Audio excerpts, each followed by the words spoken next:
Hello friends, welcome to গল্পের রামধনু। আমি সন্দীপা ফিরে এসেছি গল্পের শেষ অংশ নিয়ে।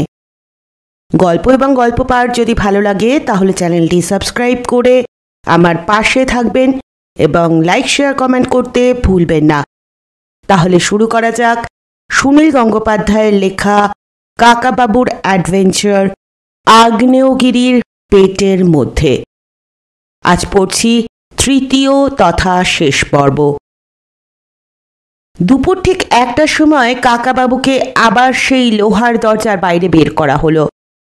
সকালে দেওয়া হয়েছিল 1 মগ ভর্তি কফি আর একটা কোয়ার্টার সাইজ পাউরুটি। কাকাবাবু তাই বেশ তৃপ্তি করে খেয়েছেন। কাকাবাবু যখনই কোনো বিপদের মধ্যে পড়েন তখনই যে কোনো খাবার পেলেই খেয়ে নেন, কারণ পরে আবার কখন কোথায় খাবার পাওয়া যাবে তার তো ঠিক নেই। এখানেও তাই হলো। 1টার সময় কাকাবাবুর সঙ্গে সঙ্গে অন্য কয়েদিদেরও বের করা হলো দুপুরের আহারের জন্য। বাইরে রয়েছে 2 জন গার্ড, হাতে চাবুক। আগের রাত্রিরে আর আজ সকালে কাকাবাবু কয়েকজন কয়েদিদের সঙ্গে বেশ ভাব জমিয়ে নিয়েছেন। এক একজনের জীবন কাহিনী এক এক রকম। সবাই মোটেই হিংস্র ভয়ঙ্কর মানুষ নয়।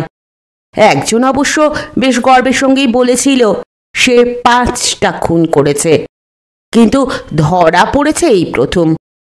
খুন করার জন্য তার কোনো অনুতাপ নেই, কারণ তার মতে যাদের সে খুন করেছে তারা হিংস্র পশুরও অধম। 2-1 জন অবশ্য কোনো কথাই বলতে চায়নি। যে কয়েকজনের যমদূতের মতো চেহারা তাদের একজনের নাম জোসেফ এন। এখানকার অনেক আদিবাসী খ্রিস্টান হয়, তাই এই ধরনের নাম।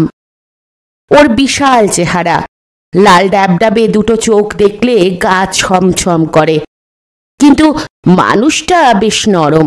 ও ট্রাক চালায়। ওর 2টো ছেলে মেয়ে, 9 আর 11 বছরের। তাদের ফটো ও সঙ্গে রাখে। রাস্তায় ও ট্রাক থামিয়ে বিনা দোষে পুলিশ ঘুষ চেয়েছিল বলে ও দিতে রাজি হয়নি। তখন পুলিশ ওকে মারতে শুরু করে। জোসেফও একটা পুলিশকে ঘুষি মারে। সেই জন্যই অনেক পুলিশ ওকে ঘিরে ধরে মারতে মারতে এনে এই গারদে ভরে দেয়। লোকটির প্রতি বেশ মায়া পড়ে গেল কাকাবাবুর। সে শুধু তার ছেলে মেয়ের গল্প করে। তাই কাকাবাবু তাকে বলেছিলেন, শোনো জোসেফ, তুমি এখানে পুলিশের সঙ্গে আর গন্ডগোলের মধ্যে যেও না। তোমাকে যে কেসে ধরে এনেছে তা পেটি কেস। বড়জোর 6 মাস কিংবা 1 বছরের জেল হবে, তা মেনে নিতেই হবে। তোমার আসল কাজ ছেলে মেয়ে দুটির লেখাপড়ার সব রকম যত্ন নেওয়া। ওরা যদি উকিল ব্যারিস্টার কিংবা ডাক্তার হয় তখন দেখবে পুলিশ তোমাদের ওপর আর কোনো অত্যাচার করতে সাহস করবে না। জোসেফ তখন কাকাবাবুর সামনে দাঁড়িয়ে ঝুঁকে পড়ে কাকাবাবুর একটা হাতে চুম্বন দিয়ে বলল, আপনি প্রার্থনা করবেন স্যার, আমার ছেলে মেয়ে দুটি যেন মানুষের মতো মানুষ হয়। লোহার দরজার বাইরে এনে অন্যদের নিয়ে যাওয়া হলো একদিকে, শুধু কাকাবাবুকে অন্যদিকে। জোসেফ ঘুরে দাঁড়িয়ে কিছু বলতে যাচ্ছিল। কাকাবাবু হাত তুলে বললেন, ঠিক আছে ঠিক আছে, পুলিশের সঙ্গে তর্ক করো না। আশা করি আবার দেখা হবে। কাকাবাবু ভাবলেন তাকে অন্য কয়েদিদের সঙ্গে নিয়ে যাওয়া হলো না, তার মানে তাকে নিশ্চয়ই আলাদা জায়গায় বসিয়ে স্পেশাল খাবার দেওয়া হবে। আবার তাকে এনে বসালো সেই ছোট ঘরটায়। আগের পুলিশটি সেখানে নেই। না থাকলেও পুলিশের চেয়ারে বসা উচিত নয় বলে কাকাবাবু বাধ্য হয়ে টুলটায় বসলেন। যে তাকে নিয়ে এসেছিল সে কিছু না বলে বেরিয়ে গেল, আর তার দেখা নেই। কাকাবাবু বসে রইলেন তো বসেই রইলেন। খিদে তার পেট চুই চুই করছে। এমনিতে কাকাবাবু 2-3 দিন না খেয়ে কাটিয়ে দিতে পারেন, কিন্তু যদি জানা যায় অন্য একটি ঘরে বাকি কয়েদিরা খেতে বসে গিয়েছে আর তাকে কেউ কিছু দিচ্ছে না, তাতেই খিদেটা খুব বেড়ে যায়। 1 ঘন্টা, 2 ঘন্টা, 3 ঘন্টা কেটে গেল, খাবারও এলো না। কেউ কিছু খবরও দিল না। একেবারে অসহ্য অবস্থা। কাকাবাবু মেজাজ খারাপ করবেন না ঠিক করে স্থির হয়ে বসে রইলেন। চিন্তা করতে লাগলেন আকাশ পাতাল। তাকে এখানে কেউ চেনে না, তবু কেন এভাবে আটকে রাখা হচ্ছে সেটাই বুঝতে পারছেন না কিছুতে। 4টের পর বাইরে সারা শব্দ শোনা গেল। ঘরে এসে ঢুকলো একজন লোক। পুলিশের পোশাক হলেও বুকের দুদিকে নানা রকম ব্যাজ ও মেডেল আঁটা দেখে বোঝা যায় বেশ একজন হোমরা চোমরা কেউ হবেন। তিনি খালি চেয়ারটায় বসে পড়ার পরেই বললেন, আরে মিস্টার রায়চৌধুরীকে একটা টুলে বসিয়ে রাখা হয়েছে। ছি ছি, এরা সব ইডিয়েট। এই, কে আছিস? শিগগির একটা চেয়ার নিয়ে আয় ওর জন্য। চেয়ার আনবার আগেই তিনি জিজ্ঞেস করলেন, মিস্টার রায়চৌধুরী, আপনার কোনো অসুবিধা হয়নি তো? কাকাবাবু বললেন, না না, বেশ চমৎকার আরামেই ছিলাম। লোকটি বললেন, আপনি আমাকে চিনবেন না, আমার নাম আলফ্রেড নিঞ্জানে, আমি এখানকার পুলিশের হেড। কাকাবাবু বললেন, আমি আপনাকে চিনি না ঠিকই, আপনি আমাকে চিনলেন কি করে? কিংবা আমাকে চেনেন না, শুধু আমার নামটা জেনেছেন? নিঞ্জানে বললেন, হবে, সেসব কথা পরে হবে, আগে একটু চা কিংবা কফি খাওয়া যাক। আপনি খাবেন তো? কোনটা আপনার পছন্দ? কাকাবাবু মনে মনে হাসলেন। দুপুরে কিছু খাওয়াই হলো না, এখন চা কফির প্রস্তাব। তিনি বললেন, হ্যাঁ, একটু চা পেলে মন্দ হয় না। নিঞ্জানে আর কিছু না বলে কাকাবাবুর দিকে এক দৃষ্টিতে চেয়ে রইলেন। একটু পরে একজন 2 কাপ চা দিয়ে যাওয়ার পর নিঞ্জানে উঠে গিয়ে দরজাটা বন্ধ করে দিলেন। 2টো জানলাও টেনে দিলেন। তারপর বললেন, মিস্টার রায়চৌধুরী, আপনার খুব কষ্ট হয়েছে জানি। সাধারণ খুনে গুন্ডাদের সঙ্গে আপনাকে রাত কাটাতে হয়েছে। ইচ্ছে করেই আপনাকে দুপুরে খাবার দেওয়া হয়নি, যাতে মনে হয় আমরা সত্যি সত্যি আপনার সঙ্গে খারাপ ব্যবহার করছি। আসলে কি জানেন, আমাদের পুলিশের মধ্যেও কিছু কিছু স্পাই আছে, যারা থানার ভিতরের খবর বাইরে চালান করে দেয়। কাকাবাবু বললেন, আমি এমন কি গুরুত্বপূর্ণ লোক যাতে আমার খবর বাইরে যাবে? নিঞ্জানে বললেন, সেসব পরে বলছি, এখন শুধু এইটুকু জানাচ্ছি যে আপনাকে আমরা ইচ্ছে করে থানায় আটকে রেখেছি, নইলে বাইরে আপনার জীবন সংশয় ছিল। কাল রাত্রিরেই আপনি যে বন্ধুর বাড়িতে ছিলেন সেখানে হামলা হতো। খুব সম্ভবত আপনার এই বন্ধুর বাড়িতেও আগুন লাগিয়ে দেওয়া হতো, আমরা খবর পেয়েছি। নিঞ্জানে সঙ্গে একটা মোটা হাত ব্যাগ এনেছেন। সেটা খুলে 1 প্যাকেট বিস্কুট বার করে বললেন, নিন, কয়েকটা বিস্কিট খেয়ে নিন চায়ের সঙ্গে, তাতে আপনার খিদে কিছুটা মিটবে। কাকাবাবু চা খেতে খেতে ব্যগ্রভাবে চেয়ে রইলেন নিঞ্জানের মুখের দিকে। কারা তাকে মারতে চাইছে, কেন? নিঞ্জানে এবার একটা পাইপ ধরিয়ে ধোঁয়া ছাড়তে ছাড়তে বললেন, মিস্টার লোহিয়ার বাড়িতে আগুন লেগেছে। আপনি পরের দিন তা দেখতে গিয়েছিলেন। সেখানে যে কিছু লোক ছিল তাদের মধ্যে আমাদের 2জন স্পাইও মিশেছিল। আপনি নতুন লোক, তাই ওরা আপনার ফটো তুলে নিয়েছে। কাকাবাবু বললেন, আমি বুঝতেই পারিনি। নিঞ্জানে বললেন, সেটাই তো স্পাইদের কাজ। এয়ারপোর্টে খোঁজ নিয়ে জানা গেল আপনার নাম, তারপর ইন্টারনেট ঘাঁটতেই পাওয়া গেল আপনার সব পরিচয়। কাকাবাবু মনে মনে বললেন, এই হয়েছে এক ইন্টারনেট, আজকাল আর কিছুই গোপন রাখার উপায় নেই। নিঞ্জানে বললেন, তখনই বুঝতে পারলাম সব ব্যাপার। মিস্টার রাজা, আপনি নাইরোবিতে এসেছেন একটা মামলায় সাক্ষী দিতে, তাই না? কাকাবাবু বললেন, আমি বেড়াতেই এসেছি, তবে। নিঞ্জানে তাকে বাধা দিয়ে বললেন, আমাদের কাছে আর গোপন করে লাভ নেই। এখানে পুলিশের মধ্যে অনেক গোলমাল আছে, আমি স্বীকার করছি, কিছু কিছু পুলিশ অফিসার ঘুষ খেয়ে চোর ডাকাতদেরই সাহায্য করে, কিন্তু বিশ্বাস করুন, আমরা সেসব ঘুষখোরদের ধরে ধরে শাস্তি দিচ্ছি, পুলিশ ডিপার্টমেন্টকে পরিচ্ছন্ন করে তুলছি। হয়তো আরও কিছুটা সময় লাগবে। আপনার পরিচয় জানার পরই বুঝতে পারলাম আপনার জীবন বিপন্ন। মিস্টার লোহিয়ার বাড়িতে আগুন লাগিয়ে তাকে যেমন ধরে নিয়ে গিয়েছে, ওরা আপনাকেও মারবে কিংবা ধরে নিয়ে যাবে। কাকাবাবু বললেন, কেন? আমার উপর কার কি রাগ থাকতে পারে? নিঞ্জানে বললেন, মিস্টার রাজা, আপনি এখনো কিছু না জানার ভান করছেন।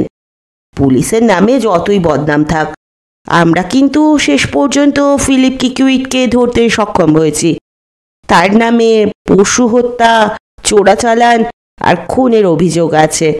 সে একসময় একটা হোটেলের ম্যানেজার সেজেছিল, তখন আপনাকে খুন করার চেষ্টা করেছিল। এইসব অপরাধে আমাদের দেশে ফাঁসি হয়।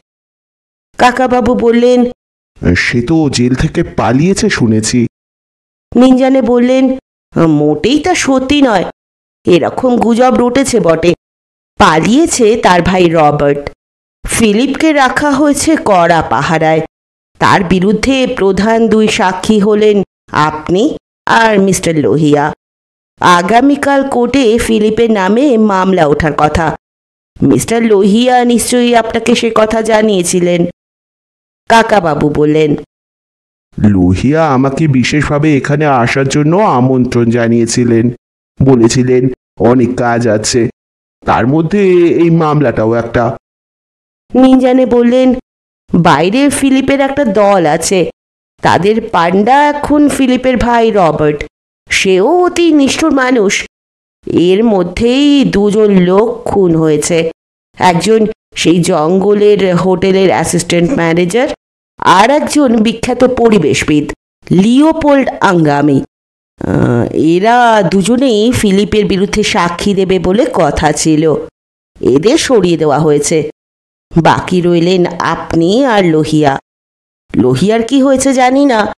আপনাকে নিরাপদে বাঁচিয়ে রাখা আমাদের পক্ষেই খুব দরকার। কাকাবাবু বললেন, ধন্যবাদ, আমি সহজে মরি না। নিঞ্জানে বললেন, এখন আমাদের কি প্ল্যান তাই শুনুন। আপনাকে আর আমরা দেশের মধ্যে রাখতে সাহস করছি না। দেশের মধ্যেও আপনি নিরাপদ নন, কারণ যেসব কয়েদি রয়েছে তাদের মধ্যেও কেউ কেউ ফিলিপের দলের লোক হওয়াও অসম্ভব কিছু নয়। বাইরে থেকে নির্দেশ এলে এখানেই আপনাকে খতম করে দিতে পারে। জেলের মধ্যে এরকম খুনোখুনি আগেও হয়েছে, সুতরাং আপনাকে অন্য জায়গায় যেতে হবে। কাকাবাবু বললেন, কিন্তু আপনি যে বললেন কালই ফিলিপের নামে কোর্টে মামলা উঠবে। নিঞ্জানে বললেন, হ্যাঁ, কিন্তু আমরা জজের কাছে আবেদন করব মামলাটা আরও কিছুদিন পিছিয়ে দিতে। এর মধ্যে আরও সাক্ষী জোগাড় করতে হবে। এরা এমনই সাংঘাতিক লোক যে এদের বিরুদ্ধে অনেকেই সাক্ষী দিতে সাহস করে না। ফিলিপ শয়তানটা আরও কিছুদিন জেলেই থাকুক। কাকাবাবু বললেন, অর্থাৎ আপনি বলতে চাইছেন আমি আর এখানে থাকতে পারবো না, আমাকে দেশেই ফিরে যেতে হবে। বেশ তো, আমি কালই। কাকাবাবুকে বাধা দিয়ে নিঞ্জানে বললেন, না না, আপনাকে দেশে ফিরে যাওয়ার কথা বলিনি। ফিলিপকে ফাঁসানোর জন্য আপনার সাক্ষী দেওয়াটা খুবই জরুরি। আমি শুধু বলছিলাম, আপনি যদি দিন কত গা ঢাকা দিয়ে থাকতে পারেন। এই জায়গাটা আপনার পক্ষে মোটেই নিরাপদ নয়। আপনি আমার একটা সাজেশন শুনবেন? কাকাবাবু বললেন, হ্যাঁ, শুনবো না কেন? নিঞ্জানে বললেন, আপনি কিছুদিনের জন্য আমাদের পাশের দেশ তানজানিয়ায় গিয়ে থাকবেন। কাকাবাবু বললেন, তানজানিয়া? সেখানে কাউকে চিনি না, সেখানে যদি ভালো থাকার জায়গা পাওয়া যায়। নিঞ্জানে বললেন, সেসব আপনাকে ভাবতে হবে না, আমরা সব ব্যবস্থা করে দেব। ওখানকার পুলিশের সঙ্গে আমার কথা হয়ে আছে, আপনার জন্য চমৎকার বাংলো ঠিক করে দেবে। পুলিশই আপনার সব রকম দেখাশোনা করবে। কাকাবাবু তবু মন ঠিক করতে পারলেন না, চুপ করে রইলেন। মিনজানে আবার বললেন, তানজানিয়াও ভারী সুন্দর দেশ, অনেক কিছু দেখার আছে। আর একটা কারণেও তানজানিয়া আপনার কাছে ইন্টারেস্টিং মনে হতে পারে। আমরা যতদূর খবর পাচ্ছি, মিস্টার লোহিয়া এখান থেকে পালিয়ে গিয়ে তানজানিয়াতেই লুকিয়ে আছেন। কাকাবাবু চমকে উঠে বললেন, লুকিয়ে আছেন? আপনারা পাকা খবর পেয়েছেন? মিনজানে বললেন, এখনো ঠিক কনফার্ম নই। আমরা প্রতিবেশী রাজ্য উগান্ডা, তানজানিয়াতেও পুলিশকে মিস্টার লোহিয়ার খবর জানিয়েছি। এর মধ্যে তানজানিয়ার পুলিশই সাড়া দিয়েছে। ওখানে একজন স্পাই ডেফিনেটলি একবার মিস্টার লোহিয়াকে স্পট করেছে। তারপর তিনি আবার কি করে যেন চোখের আড়াল হয়ে গেলেন। কাকাবাবু বললেন, মুম্বাসাতেও একজন কেউ নাকি ওকে পার্কে বসে থাকতে দেখেছিল। সেটা তো একেবারে উল্টো জায়গায়। মিনজানে বললেন, আরে ধুত, সেটা তো ছিল উড়ো খবর। কেউ টেলিফোনে মজা করেছে। আর এটা দিয়েছে তানজানিয়ার পুলিশ। তারা মোটেই একটা বাজে খবর আমাদের জানাবে না। কাকাবাবু বললেন, ঠিক আছে, আমি তানজানিয়াতেই যাব। মিনজানে এবারে উৎসাহিত হয়ে বললেন, গুড গুড গুড, আমরাই আপনাকে পৌঁছে দেব বর্ডারে। ওদিককার পুলিশ আপনাকে রিসিভ করে নেবে, তারপর থেকে ওদের দায়িত্ব। কাকাবাবু বললেন, আমার কিছু জামা কাপড় আর অন্য জিনিসপত্র নিয়ে নিতে হবে। মিনজানে বললেন, তা তো নিতেই হবে। আর আমাদের যেতে হবে গভীর রাত্রে, খুব গোপনে, যেন কেউ টের না পায়। বাইরে বৃষ্টি নেমেছে, এটাই ভালো সময়। চলুন বেরিয়ে পড়া যাক। গভীর রাত্রে জিপ গাড়িটা চলল গাঢ় অন্ধকার ভেদ করে। এখনো বৃষ্টি পড়ছে। কাকাবাবু কয়েক ঘন্টা কাটিয়ে এসেছেন অরুণকান্তির বাড়িতে। তাকে চলে যেতে হবে শুনে অরুণকান্তি কিছুতেই কাকাবাবুকে একা ছাড়তে চাননি। অফিসের কাজ থাকলেও তিনি সঙ্গে যাবেন বলে জেদ ধরেছিলেন, কিন্তু পুলিশ কিছুতেই সে কথায় রাজি হয়নি। তাতে নানান অসুবিধে আছে। কাকাবাবুর সঙ্গে পুলিশের কর্তা মিনজানে আসেননি, একজন বিশ্বস্ত অফিসারকে সঙ্গে দিয়েছেন। এছাড়া গাড়ির পিছনে রয়েছে দুজন অস্ত্রধারী প্রহরী। একে তো ঘুটঘুটি অন্ধকার, তার উপরে বৃষ্টি, বাইরেটা কিছুই দেখা যায় না। এদেশে রাত্রিরে গাড়ি চালানো বেশ বিপজ্জনক। প্রায়ই রাস্তার উপর নানান জন্তু জানোয়ার চলে আসে। গতবার কাকাবাবু একটা জলহস্তি পর্যন্ত দেখতে পেয়েছিলেন। আর যদি হাতির পাল আসে তাহলে সত্যিই ভয়ের ব্যাপার হয়। আফ্রিকায় হাতিরা আমাদের দেশের হাতির চেয়েও অনেক বেশি বড় হয়। তাছাড়া প্রত্যেকেরই লম্বা লম্বা দাঁত। আমাদের দেশের সব হাতির দাঁত থাকে না। এই হাতিরা খেলার ছলে গাড়ি উল্টে দিতে পারে। তা যদি নাও দেয়, রাস্তা থেকে কখন যে সরবে তা জানার উপায় নেই। হাতিদের তো কোনো ক্রমেই তাড়িয়ে দেওয়া যায় না। এক জায়গায় সত্যি জিপ থামিয়ে নিঃশব্দে বসে থাকতে হলো। খানিক দূরে হাতির পাল রাস্তা দিয়ে একধার থেকে অন্যদিকে যাচ্ছে। অন্ধকারে তাদের দেখা যাচ্ছে না বটে, কিন্তু শোনা যাচ্ছে তাদের ডাক। বেশ কিছুক্ষণ পর আর কোনো সারা শব্দ না পাওয়ায় জিপটা আস্তে আস্তে এগোলো। বৃষ্টি থামলো ভোরের দিকে।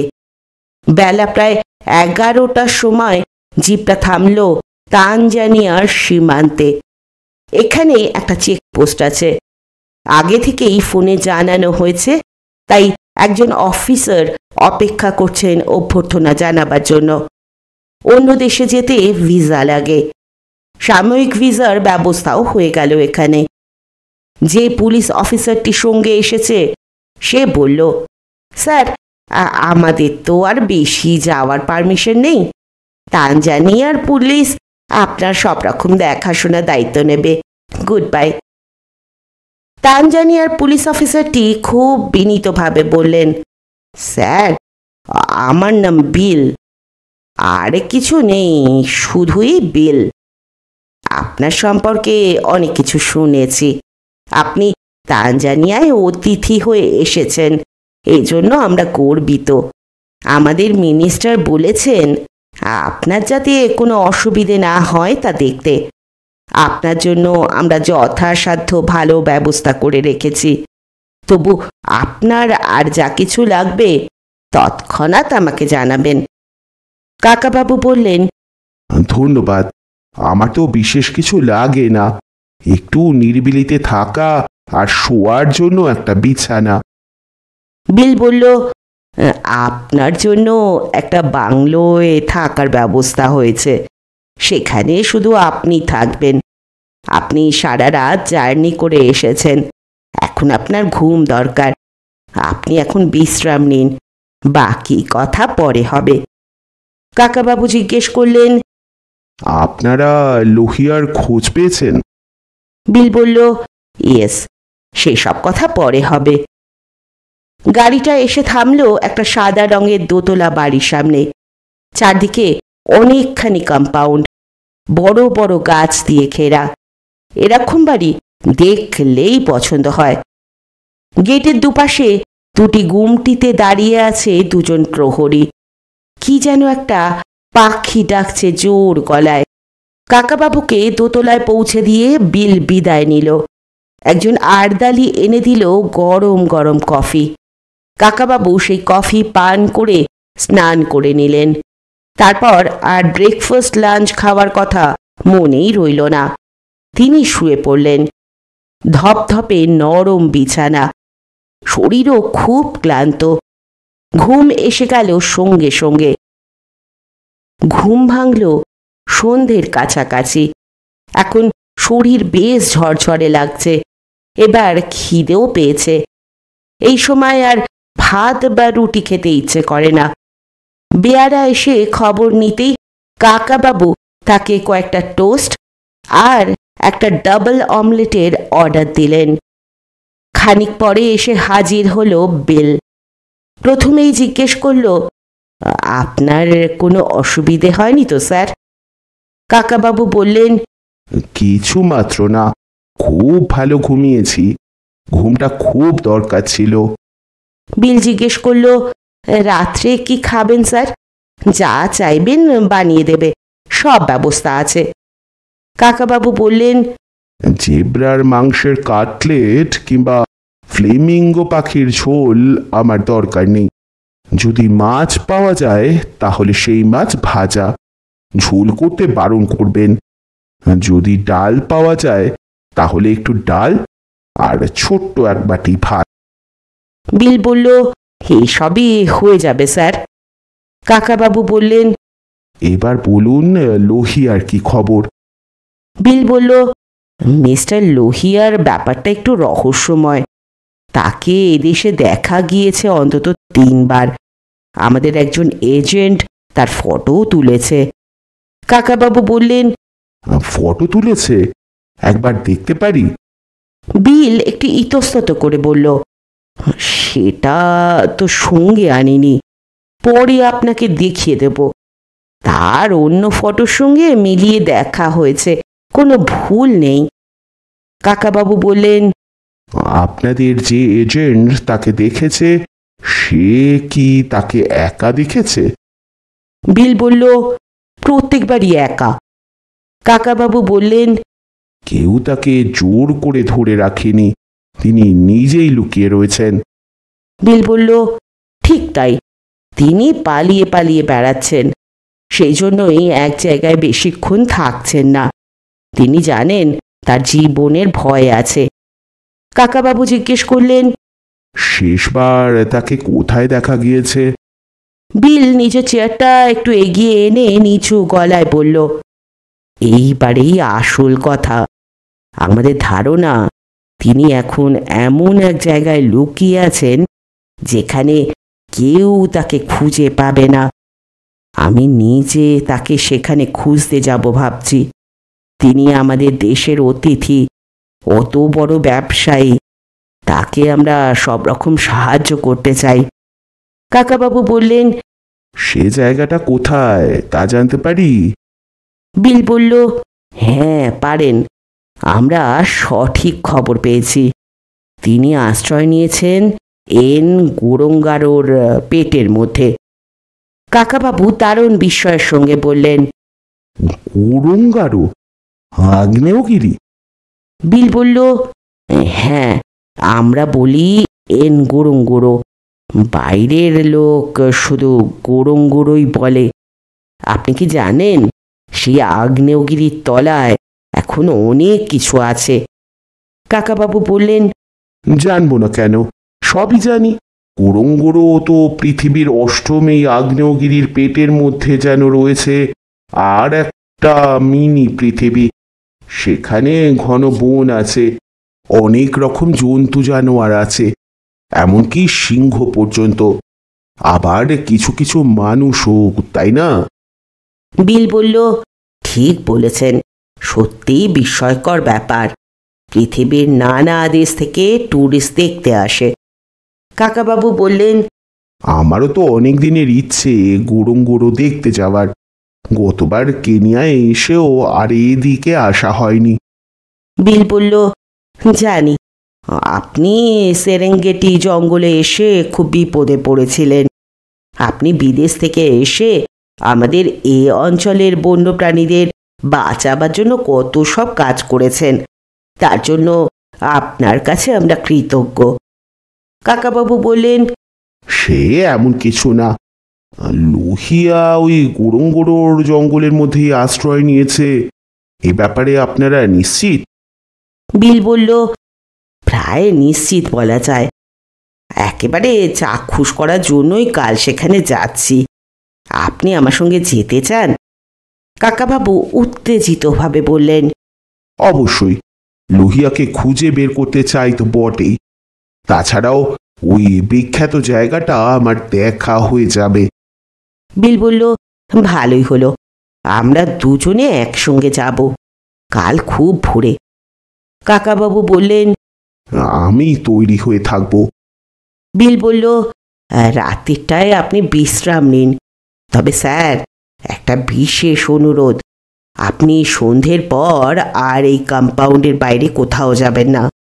আপনার জীবনের অনেক দাম, কে কোথা থেকে আক্রমণ করবে তার তো ঠিক নেই, তবে এই কম্পাউন্ডের মধ্যে কেউ ঢুকতে পারবে না।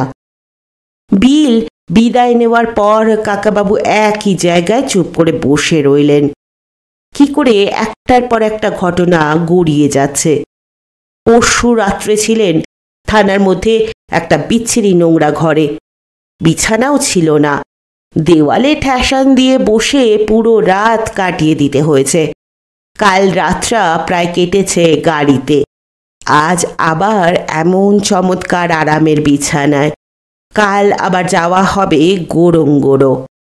এখানকার লোকেরা বলে গোরঙ্গোরো, সেরকম উচ্চারণ করা খুব শক্ত। গোরঙ্গোরোই ভালো, পুরনো আগ্নেয়গিরি। বৈজ্ঞানিকরা বলেছেন এই আগ্নেয়গিরি জ্যান্ত হয়ে আগুন আর লাভা বের করেছিল সেই বহুকাল আগে, প্রায় 30 লাখ বছর আগে, যখন এই পৃথিবী সবে মাত্র হাঁটতে শিখেছে। গোরঙ্গোরো ছিল খুব উঁচু পাহাড়, বিস্ফোরণে এর শিখরের অনেকটা উড়ে গিয়েছিল। তৈরি হয়েছিল বিশাল খোদল, তার তলাটা অনেকখানি চওড়া। সে জায়গা আস্তে আস্তে ঠান্ডা হয়ে গিয়ে গাছপালা জন্মেছে। এত বছরের মধ্যে আর অগ্ন্যুৎপাত হয় না। তবে এই আগ্নেয়গিরিকে একেবারে মৃত বলা যায় না। এখানে আছে মোট 9টা চূড়া, তার মধ্যে একটা নাম ওল্ডোনিয়া লিঙ্গাল। সেই চূড়া থেকে মাঝে মাঝেই ধোঁয়া আর গরম ছাই বেরিয়ে আসে। তবে মূল গোরঙ্গোরোর আশ্চর্য সুন্দর গহ্বর দেখার জন্য ছুটে আসে পৃথিবীর বহু দেশের মানুষ। কাকাবাবু ভাবলেন, ইস, সন্তু আর জোজোকে এবার নিয়ে আসা গেল না, ওরা দেখতে পেল না। খানিক পর শুয়ে পড়ে তিনি ঘুমের মধ্যেও গোরং গোরো স্বপ্ন দেখতে লাগলেন। পরদিন ভোরবেলা যাত্রা। বৃষ্টি পড়ছে খুব।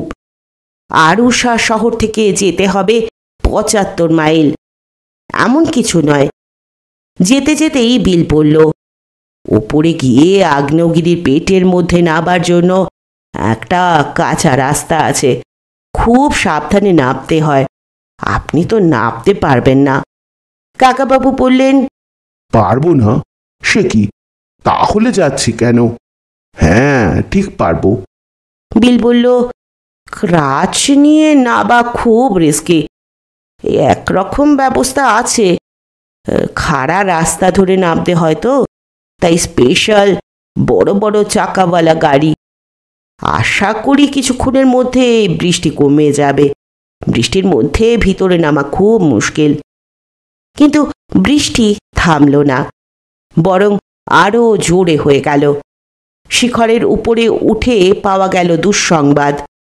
মাসাই জাতির কয়েকটি মহিলা ও বাচ্চা ছেলে দাঁড়িয়ে আছে একটা চালার নিচে। বাচ্চাদের হাতে ফুলের মালা, আর মহিলারা এগিয়ে এসে জিজ্ঞেস করতে লাগলো, ফটো? এরা ট্যুরিস্টদের সঙ্গে ফটো তুলিয়ে কিছু পয়সা পায়। বিল তাদের সঙ্গে কথা বলে জানল আজ গাড়ি চলছে না, রাস্তা বন্ধ। এক জায়গায় এত বৃষ্টিতে ধস নেমে গিয়েছে, সেখানে রাস্তা সারাতে ২-৩ দিন লেগে যাবে। তাই আজ আর ট্যুরিস্ট আসেনি। সে খবর শুনে কাকাবাবু দারুণ হতাশভাবে বললেন, যাওয়া হবে না?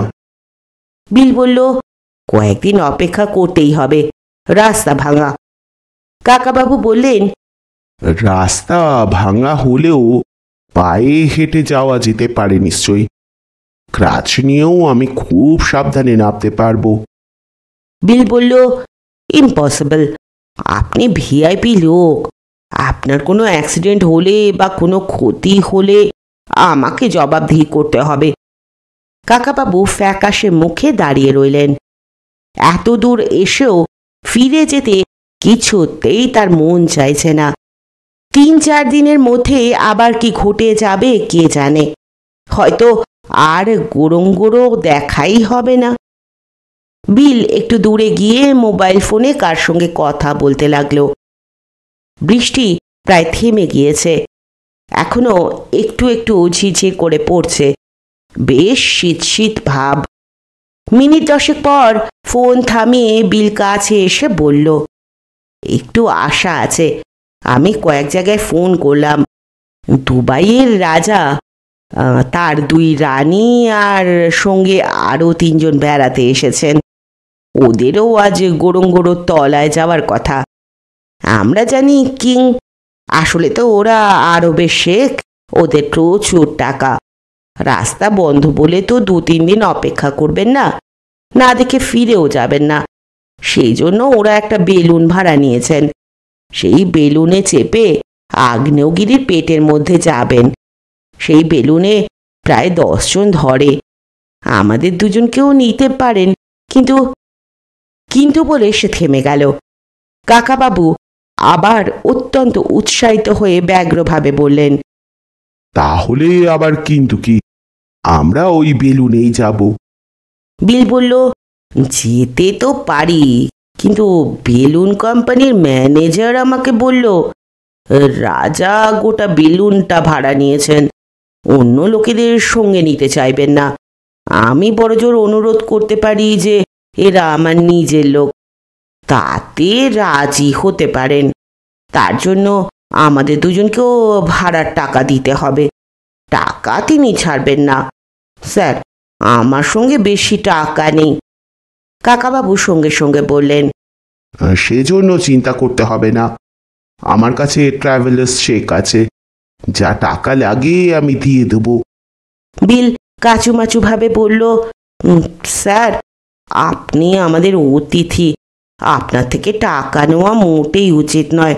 আমি সেই কথাই ভাবছি। কাকাবাবু তার কাঁধে হাত দিয়ে বললেন, বিল, ও নিয়ে কিছু বলো না প্লিজ। আমার অনেক দিনের ইচ্ছে এই আগ্নেয়গিরির তলায় যাওয়ার। এরকম সুযোগ তো মানুষের জীবনে দুবার আসে না। তাছাড়া লোহিয়া আমার ঘনিষ্ঠ বন্ধু, তাকে যদি খুঁজে পাই। বিল বলল, তাহলে আর আধ ঘন্টার মধ্যেই বেলুন এসে যাবে রাজার। আপনার বেলুনে চাপার অভ্যেস আছে তো? কাকাবাবু এবার হেসে ফেললেন। তিনি বললেন, অভ্যেস মানে? জীবনে আগে কখনো বেলুনে চাপিনি। ফটোয় দেখেছি, সিনেমায় দেখেছি। আমাদের দেশে তো এখন আর বেলুন চলেই না, প্লেন কিংবা হেলিকপ্টার। বিল বলল, এই গোড়োর মধ্যে প্লেন কিংবা হেলিকপ্টার তো চলে না, বেলুনই সবচেয়ে সুবিধে। কাকাবাবু জিজ্ঞেস করলেন, বেলুন চাপা কি প্র্যাকটিস করতে হয়? বিল বলল, না, তার ততটা দরকার নেই। নার্ভাস না হলেই হলো। খুব হাওয়া না দিলে ভয়ের কিছু নেই। এই ক্রেটারের মধ্যে তেমন হাওয়া নেই। যত নিচে নামবে ততই ঠান্ডাটা কমে যাবে। এরপর শুরু হলো প্রতীক্ষা। কাকাবাবু আকাশের দিকে তাকিয়ে রইলেন। এখানে আকাশে সবসময়ই নানা রকম পাখি দেখা যায়। ঝাঁক বাঁধা ফ্লেমিঙ্গো তো আছেই। কাকাবাবু অনেক পাখির নাম জানেন না। সেই রকম পাখিদের মধ্যে থেকেই একসময় একটা ছোট্ট মতো দেখা গেল বেলুনকে। ক্রমশ বড় হতে লাগলো সেটা। তারপর একসময় এসে পড়ল একেবারে কাছে। সাদার উপরে লাল ডোরা। আগ্নেয়গিরির মুখের একটু ওপরে এসে থেমে গেল বেলুনটা। দুলতে লাগলো। সেখান থেকে নেমে এলো একটা দড়ির সিঁড়ি। কাকাবাবু ক্রাস দুটো বিলের হাতে দিয়ে দিব্যি তত্তর করে উঠে গেলেন দড়ির সিঁড়ি বেয়ে। বিলও উঠে আসার পর বেলুনটা আবার দুলতে দুলতে নামতে লাগলো গহ্বরের মধ্যে। দুবাইয়ের কিং বেশ ভদ্র। তিনি কাকাবাবুকে দেখে বললেন, গুড মর্নিং, সালাম আলাইকুম। কাকাবাবু বললেন, গুড মর্নিং, আলাইকুম আসসালাম। বেলুন চালক অনুরোধ করলো, প্লিজ এখানে কেউ এখন কথা বলবেন না। তখন সবাই চুপ। কাকাবাবুও মনে মনে ধারণা করেছিলেন আগ্নেয়গিরির ভিতরটা বোধহয় অন্ধকার। মোটেই তা নয়। উপরের মুখটা অনেকটা চওড়া, যথেষ্ট রোদ্দুর ঢোকে। খানিক নামার পর তলাটাও দেখা যায়। কাকাবাবুর আবার মনে পড়ল সন্তু আর জোজোর কথা। নিচে নামার অভিজ্ঞতায় তারই উত্তেজনা হচ্ছে। আর ওদের মতো বয়সে নিশ্চয়ই দারুণ রোমাঞ্চ হতো। ফিরে গিয়ে ওদের কাছে গল্প শোনালে ওরা নিশ্চয়ই আফসোস করবে। কিন্তু ওদের পরীক্ষা শেষ হওয়া পর্যন্ত যে অপেক্ষা করা গেল না। লোহিয়া কেন এত তাড়া দিচ্ছিলেন ঠিক এই সময় আসার জন্য, তা এখানে এসে তিনি বুঝতে পেরেছেন। ওই ফিলিপ কিকুইডের মামলাটায় সাক্ষ্য দেওয়ার জন্য। এর মাঝখানে ঘটে গেল কত কিছু। আগ্নেয়গিরির ভিতরটা ক্রমশই চওড়া হচ্ছে। তলার জায়গাটা প্রায় সমতল। এদিক ওদিক অনেক দূর দেখা জায়গাটা যে আগ্নেয়গিরির পেটের মধ্যে তা বোঝাই যায় না। সব দিকে শুধু ঘাসের মতোই দেখা যায়। পাশ দিয়ে বয়ে যাচ্ছে একটা ছোট নদী। বেলুন থেকে নামার পর বিল কাকাবাবুকে বলল এক জায়গায় দাঁড়াতে। কাকাবাবুর কাছ থেকে চেক নিয়ে গেল সে। বেলুন চালককে ভাড়ার টাকা বুঝিয়ে দিয়ে আসতে। খানিক পর ফিরে এসে বলল, শুনুন স্যার, রাজা টাজাদের ব্যাপার, সবসময় ব্যস্ত। তারা মাত্র 2 ঘন্টা পরেই বেলুন নিয়ে ফিরে যেতে চান। কিন্তু মাত্র 2 ঘন্টায় আমরা কি দেখব? তাই আমরা যদি 2 ঘন্টা পরে ফিরি, আজকের রাতটা এখানেই থেকে যেতে চাই, তাতে আপনার আপত্তি আছে? কাকাবাবু বললেন, মোটেই আপত্তি নেই। আমিও এত তাড়াতাড়ি ফিরতে রাজি নই। বিল বলল, রাত্রে থাকার ব্যবস্থা আছে। হয়তো আপনার বেশ অসুবিধে হবে। বিছানা টিছানা বোধহয় পাবেন না। কাকাবাবু বললেন, আমার ওসব কিছু দরকার নেই। কোনো রকমে একটা মাথা গোজার জায়গা পেলেই হলো। আমি 3-4 দিনও থেকে যেতে রাজি আছি। বিল বলল, তার বোধহয় দরকার হবে না, চলুন। বেলুনের নামার জায়গাটা চতুর্দিকে বেড়া দিয়ে ঘেরা। এর মধ্যে কটেজও রয়েছে। একদিকের গেট থেকে বেরিয়ে এলেন কাকাবাবু আর বিল। একটা সরু রাস্তার দুপাশে ফসলের ক্ষেত। বিল সব বুঝিয়ে দিল। ওগুলো কোনো ফসল নয়, এক রকমের ঘাস। এই অঞ্চলটা মাসাই জাতির লোকেদের জন্য সংরক্ষিত। তারা এখানে মোষ আর ভেড়া চড়ায়। ঘাস ওই সব পশুদের খুব পছন্দ। আবার হাতিরাও ওই ঘাস ভালোবাসে। তা হাতিও আসে অনেক। এই জায়গাটা আগ্নেয়গিরির তলায় হলেও পুরোটাই পাথরে ঢাকা নয়। মাঝে মাঝে খোলা জায়গা আছে। সেখান দিয়েও মানুষ কি জন্তু জানোয়ার আসতে পারে, বেরিয়েও যেতে পারে। কিন্তু আশ্চর্যের ব্যাপার, যেসব জন্তু জানোয়ার এখানে একবার ঢুকে পড়েছে তারা আর বেরিয়ে যেতে পারে না। এখানেই তারা জন্মায়, আবার এখানেই মরে। কেন যে এই জায়গাটা তাদের পছন্দ তা বলা মুশকিল। রাস্তা দিয়ে হাঁটতে হাঁটতে বিল কাকাবাবুকে এইসব কথা শোনাতে লাগলো। মাঝে মাঝে 2-1 মাসাইকে চোখে পড়ল।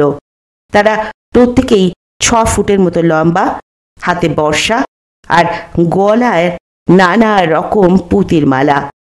এক এক জায়গায় রয়েছে তাঁবুর রেস্তোরাঁ। সব চেয়ার ফাঁকা। আজ আর কোনো টুরিস্ট আসেনি। রেস্তোরাঁর লোকজন ডাকাডাকি করতে লাগলো কাকাবাবুদের। এক জায়গায় ওরা দুজনে বসলেন। 2 কাপ কফির অর্ডার দেওয়ার পর কাকাবাবু বললেন, আমার এখনো বিশ্বাস হচ্ছে না আমি গুরুঙ্গরও আগ্নেয়গিরির ভিতরে বসে আছি। বিল বলল, আমারও ইচ্ছে আছে একদিন আপনাদের দেশে গিয়ে তাজমহল দেখে আসব। কাকাবাবু বললেন, চলে এসো একবার। দিল্লিতে আমার চেনাশোনা আছে, আমি বলে দেব তোমাকে সাহায্য করবে। বিল হেসে বলল, দাঁড়ান, আগে টাকা পয়সা জোগাড় করি। স্যার, আপনি কফির সঙ্গে কিছু খাবেন? কাকাবাবু বললেন, হ্যাঁ, কিছু একটা খেয়ে নিলেও হয়। কি পাওয়া যাবে? বিল বলল, স্যান্ডউইচ আছে, অনেক রকম মাংসের রোস্ট, ডিমের অমলেট। কাকাবাবু বললেন, কি মাংস তার তো কোনো ঠিক নেই। আমি সবই খাই, গরু, শুয়োর, সাপ, ব্যাং, কোনোটাতেই আপত্তি নেই, যদি খেতে ভালো হয়। একবার এখানে মুরগির ঝোল বলে ফ্লেমিঙ্গো পাখির ঝোল দিয়েছিল। মুরগির চেয়ে ফ্লেমিঙ্গো সস্তা। ওরে বাবা, সে এমন শক্ত যে 2 হাত দিয়ে টেনেও ছিঁড়তে পারলাম না। আর ওয়াইল্ড বিস্টের মাংসের কাটলেট এমনই দরকচা ধরনের যে কিছুই চিবোতে পারি না।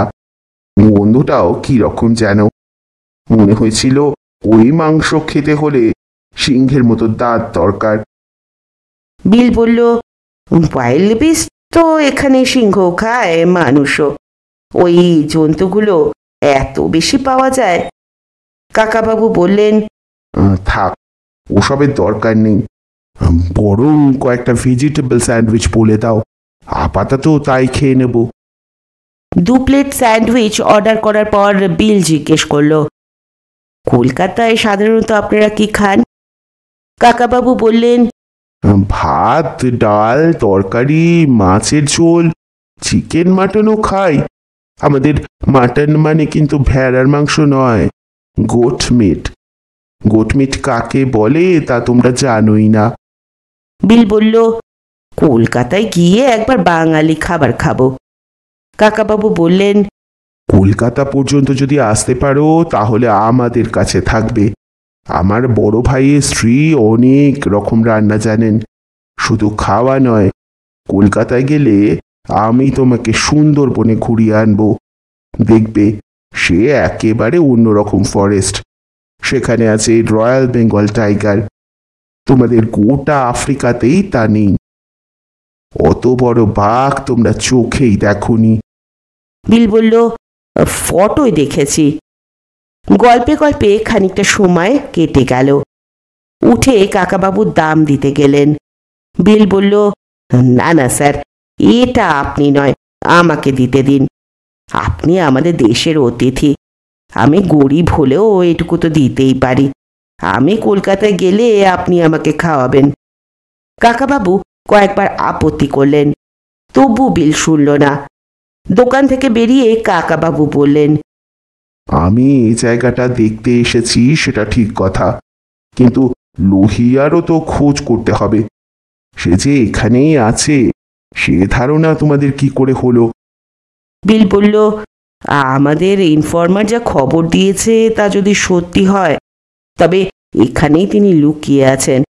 লুকোবার পক্ষে এটা আদর্শ জায়গা। এখানে বহু বিদেশি ট্যুরিস্ট আসে বলে পুলিশের নজরদারি খুব কড়া। চোর ডাকাত এখানে আসতেই পারে না। আর একটু দূরে একটা লেক আছে, তার নাম লেক মিগাই। তার ধারে কয়েকটি ছোট ছোট ট্যুরিস্ট লজ নতুন হয়েছে। সেখানে যদি মিস্টার লোহিয়া গেস্ট হয়ে থাকেন কেউ তার খোঁজ পাবে না। চলুন স্যার, আগে আমরা সেই জায়গাটা দেখি। পারবেন তো? কাকাবাবু বললেন, খুব পারবো। সিঁড়ি দিয়ে উঠতে নামতে আমার অসুবিধে হয়, কিন্তু প্লেন রাস্তা দিয়ে আমি অনেক দূর যেতে পারি। একটু দূর যেতে না যেতেই সরু রাস্তাটা লাফিয়ে লাফিয়ে পার হতে লাগলো এক পাল হরিণ, প্রায় 50-60টা। কাকাবাবু বললেন, এগুলোকে বলে টমসন্স ক্যাসেলস, তাই না? তিরিং বিরিং করে লাফাতে পারে। বিল বলল, হ্যাঁ, হরিণ এখানে নানা রকম আছে। ডান দিকে তাকিয়ে দেখুন, একটা গন্ডার দাঁড়িয়ে আছে খানিকটা দূরে, আমাদের দিকেই তাকিয়ে আছে। ওরকম গন্ডার আগে দেখেছেন? কাকাবাবু বললেন, না, আগে দেখিনি, তবে জানি কালো গন্ডার। এদের সংখ্যা খুবই কমে এসেছে। ও আমাদের দিকে তেড়ে আসবে না? বিল বলল, গন্ডার অকারণে মানুষকে তাড়া করে না। ওরা তো মানুষের মাংস খায় না।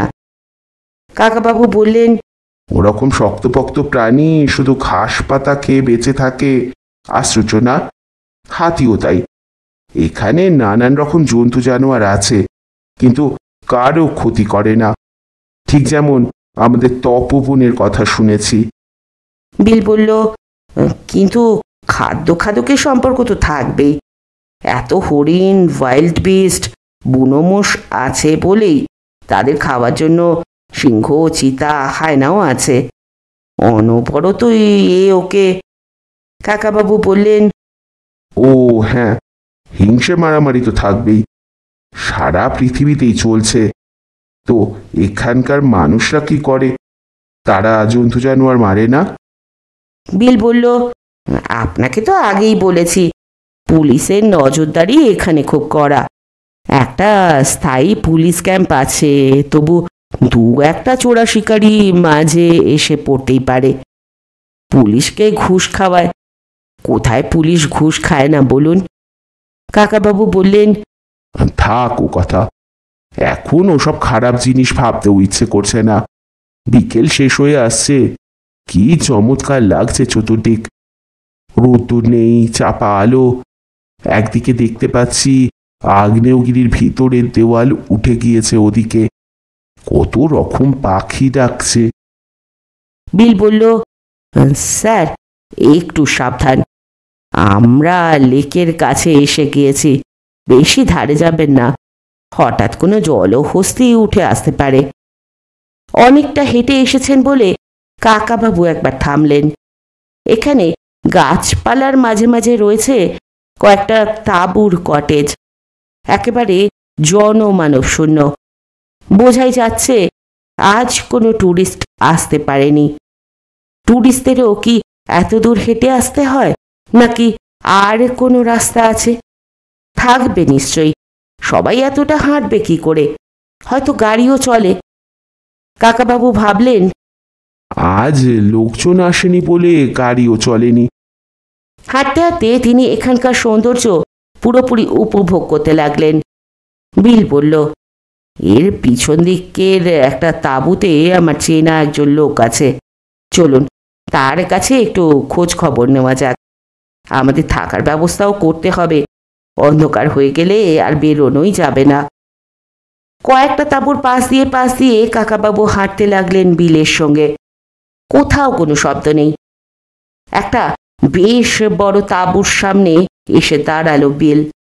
কারো নাম ধরে ডাকার বদলে দুবার শীষ দিল। সঙ্গে সঙ্গে বেরিয়ে এলো একজন দীর্ঘকায় কালো মানুষ। দুজনে একটুক্ষণ কথা বলার পর বিল কাকাবাবুর দিকে ফিরে বলল, আপনি নিশ্চয়ই ক্লান্ত হয়ে পড়েছেন, আসুন আগে একটু ভিতরে বসি।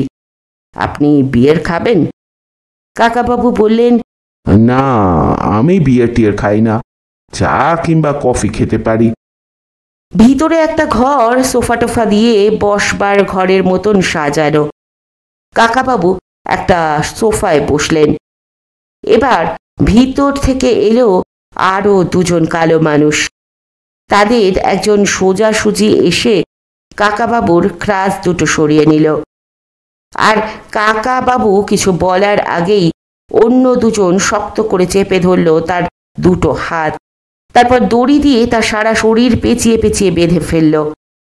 এত তাড়াতাড়ি ব্যাপারগুলো ঘটল যে কাকাবাবু কোনো রকম বাধা দেওয়ারই সুযোগ পেলেন না। অবশ্য চেষ্টা করলেও তিনি এই তিনজন সন্ডা গুন্ডা চেহারার লোকের সঙ্গে লড়াই করতে পারতেন না। বিল একপাশে দাঁড়িয়ে হাসছে, অর্থাৎ এটা বিলেরই কীর্তি। কাকাবাবু দারুণ অবাক হয়ে তার দিকে তাকিয়ে রইলেন। একজন মানুষের এমন দুরকম রূপ থাকতে পারে? কাল থেকে দেখছেন ছেলেটাকে খুবই বিনীত আর ভদ্র মনে হয়েছে। কত রকম গল্প হলো, তারপর কলকাতায় বেড়াতে যাওয়ার কথাও হলো। সে আসলে তাকে ভুলিয়ে ভালিয়ে এখানে নিয়ে এসেছে কারো কাছে ধরিয়ে দিতে? কাকাবাবু তাকে একটুও সন্দেহ করেননি। বিল এবার ফস করে একটা সিগারেট ধরিয়ে বলল, সরি মিস্টার, আমার খুব টাকার দরকার। আপনাকে এখানে পৌঁছে দিলে $30,000 দেবে। সেই টাকাটা আমার খুব দরকার ছিল। একটু থেমে সে আবার বলল, আপনার যথেষ্ট বয়স হয়েছে, মরে গেলেও ক্ষতি নেই, কিন্তু আমাকে আরো কয়েকদিন বাঁচতে হবে। ওই টাকাটা পেলে সুবিধে হবে, তাই না? কাকাবাবু অপলক দৃষ্টিতে তার দিকে তাকিয়ে রইলেন। বিল আবার জিজ্ঞেস করল, আমি কি ভুল বলছি? কাকাবাবু আস্তে আস্তে বললেন, না, ভুল হবে কেন? টাকার লোভে কেউ কেউ তো নিজের বাবা মাকেও খুন করে। বিল এবার চোটে উঠে বলল, খবরদার, আমার মা বাবা নিয়ে কিছু বলবে না। তুমি একটা ইন্ডিয়ান, তুমি বাঁচলে বা মরলে আমার কিছু যায় আসে না। তোমার সঙ্গে আমার বাবা মায়ের তুলনা। কাকাবাবু বললেন, যে লোক অন্য মানুষদের ঘৃণা করে সে নিজের বাবা মা ছেলে মেয়ে কাউকেই ভালোবাসতে পারে না। বিল বলল, শাট আপ, তোমাকে আর উপদেশ দিতে হবে না। কাকাবাবু তবু বললেন, তোমাকে আর একটা উপদেশ দিতে পারি। তুমি এখানে কাজ না করে সিনেমায় নাবার চেষ্টা করতে পারো, তাতেও অনেক টাকা রোজগার করতে পারবে। তুমি তো চমৎকার অভিনয় করতে পারো। তখনই আর একজন লোক বেরিয়ে এলো ভিতর থেকে। দেখলেই বোঝা যায় এই লোকটি এদের নেতা। যেমন লম্বা চওড়া চেহারা, তেমনি একটা ঝলমলে আলখাল্লা পরা, মাথায় কোকড়া কোকড়া চুল, একটা হলুদ ফিতে দিয়ে বাঁধা, চোখ দুটো টকটকে লাল, দেখলেই মনে হয় নিঃস্বাক্ষর। কোমরে 2 হাত দিয়ে দাঁড়িয়ে সেই লোকটি বলল, এই সেই ইন্ডিয়ান? এ তো দেখছি একটা খোঁড়া লোক, এরই এত তেজ? বিল বলল, হ্যাঁ স্যার, খুব ডেঞ্জারাস ম্যান। খালি হাতে এই কয়েকজন সোমালিয়ার হাইজ্যাকারকে জব্দ করেছে। আমি ওকে খুব তোয়াজ করে নিয়ে এসেছি, কিছুই বুঝতে পারিনি এতক্ষণ। সেই লোকটি বলল, আমি আজ গাড়ি রাস্তাটা বন্ধ করে দিয়েছি, তাতে তোমার সুবিধা হয়েছে বলো? বিল বলল, নিশ্চয়ই, আজ একটা বেলুন নামবে আমি জানতাম। ওর সঙ্গে আগে থেকেই ঠিক করা ছিল। আজ আর কোনো ট্যুরিস্টও আসেনি, তাই সব দিক থেকেই আমরা ফ্রি। লোকটি কাকাবাবুর কাছে এসে চিবিয়ে চিবিয়ে বলল, জন্তু জানোয়ারদের প্রতি তোমার খুব দরদ, তাই না? সব জন্তু জানোয়ারকে বাঁচিয়ে রাখতে চাও কেন? কাকাবাবু বললেন, আপনি কে? আপনার পরিচয় তো জানি না। আপনার সম্পর্কে কিছু না জেনে আপনার কথার উত্তর দেব কেন? লোকটি আচমকা কাকাবাবুর গালে ঠাস করে জ্বর কষিয়ে বলল, এই জন্য উত্তর দেবে, না হলে আরো মার খাবে। কাকাবাবু একবার চোখ বুঝলেন, তার মেজাজ শান্ত রাখতে হবে। তিনি বললেন, না, আপনার সঙ্গে কথা বলার ইচ্ছে নেই আমার। লোকটি এবার কাকাবাবু চুলের মুঠি চেপে ধরল। কাকাবাবু জানেন যেরকম শক্তভাবে এরা তাকে বেঁধেছে, তার থেকে মুক্তি পাওয়ার উপায় নেই। কোনো রকমে দড়ি খুলে ফেললেও এত লোকের সঙ্গে তিনি গায়ের জোরে পারবেন না। তবে এদের বেশি বেশি রাগিয়ে দিলে এরা কিছু না কিছু ভুল করে ফেলতে পারে।